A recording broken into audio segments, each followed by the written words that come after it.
రాజకీయ వేదిక కాబట్టి ప్రతిపక్షంలో ప్రజా సమస్యల కోసమే మేమందరం ఉండేది. ప్రజా సమస్యలు వెలుగెత్తినప్పుడు మేము చెప్పినప్పుడు మీరు కూడా దాన్ని సరైన అడ్రస్ చేసి మీ అందరి సహకారం కావాలని మనసావాచ కోరుకుంటూ మా ముఖ్యమంత్రి గారికి జగన్మోహన్ రెడ్డి గారు యువ నాయకుడు, అనేక సంక్షేమ పథకాలు ఇచ్చి ప్రజల గుండెల్లో కొలువై గొప్ప నాయకుడిగా ఉన్నాడు. అటువంటి నాయకుడి నాయకత్వంలో పనిచేయడానికి నాకు ఎంతో సంతోషంగా ఉందని తెలియజేస్తూ ఉన్నాను. ఆ తక్కువ కాలంలోనే ఇంతమంది ప్రజలు, కోట్లాది మంది ప్రజల గుండెల్లో ఉన్నటువంటి జగన్మోహన్ రెడ్డి గారు, రాజశేఖర రెడ్డి గారి వారసత్వాన్ని పుచ్చుకున్న జగన్మోహన్ రెడ్డి గారి నాయకత్వంలో నాకు అవకాశం రావటం, మా వాళ్ళందరి సహకారంతో నేను పనిచేస్తానని, ప్రజా సమస్యల్ని వెలుగెత్తి చూపేదాంట్లో ముందుంటామని తెలియజేస్తూ ధన్యవాదాలు. మరి సమన్వయకర్తగా చుండూరు రవి గారిని నియమించడం చాలా సంతోషకరం. మేము కార్యకర్తలు అందరం చాలా ఆనందిస్తున్నాం. ఎందుకంటే చుండూరు రవి గారు కూడా మరి ఆయన విద్యార్థి దశ నుంచి మరి విద్యార్థి సమస్యలు అప్పటి నుంచి రాజకీయంలో ఎదిగారు.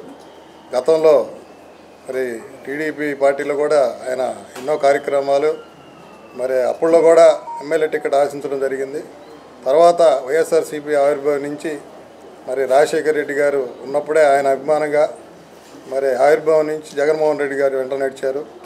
మరి ఎన్నో సమస్యలు కూడా ముందుండి ఫైట్ చేశారు ప్రతిపక్షంలో ఉన్నప్పుడు. అదేవిధంగా మరి గవర్నమెంట్ ఉన్నప్పుడు కూడా ఆయన వంతు ఆయన మరి అనేక కార్యక్రమాల్లో పాల్గొనడం జరిగింది.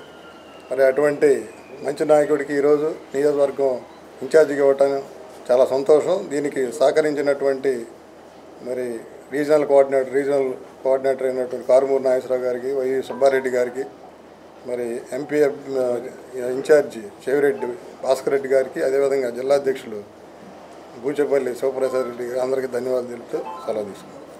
మొట్టమొదటిగా జగన్మోహన్ రెడ్డి గారు ఒంగోలు వైసీపీ ఇన్ఛార్జిగా చుండూరు రవి గారికి నిన్ననే ఇవ్వటం, మనం టైం లేకపోయినా తెల్లారి పొద్దున్నే ఈ చిన్న పరిచయ కార్యక్రమం అనండి, లేకుంటే అభినందన కార్యక్రమం అనండి, ఈ కార్యక్రమానికి వచ్చిన వేదిక మీద పెద్దలు, ఇక్కడ ఉన్నటువంటి కార్యకర్తలు, ముఖ్యంగా విలేకరులు, మీరే ఇక్కడ 20-30 మంది ఉన్నారు.